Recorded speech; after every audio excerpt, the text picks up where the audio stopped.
Mayor, when it is fully completed, you will invite all our friends in Davao City and all over the Philippines. Yes. For the inauguration when it is fully completed. Yes, ako sa kung payagan mo, Pastor, lahat kayong mga taga Davao, tignan ninyo. Yan hindi pa natapos yan. What more, ika nga kung tapos na yan. Sa loob. Napakaganda talaga sa loob. Wala akong nakita niyan basta sa Maynila. So, totoo lang. World class ang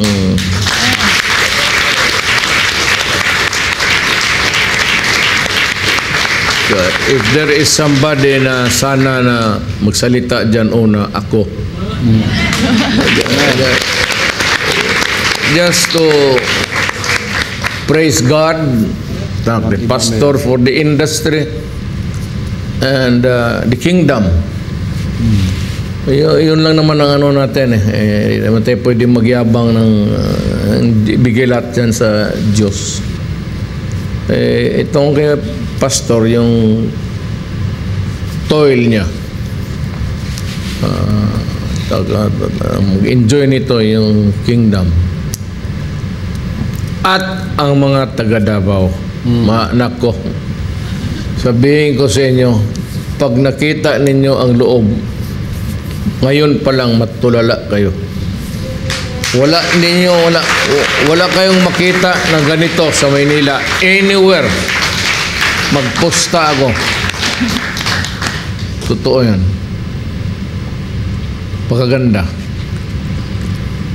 So, we're proud that it is in Davao City, Mayor, where you are and I am for all the... it will be a very proud moment for all the Davaoenos. Amen. Na nandito yan. And I'm sure that siguro, Pastor, payagan mo naman nung magtingin ang mga tao. Oh, yes. Yes.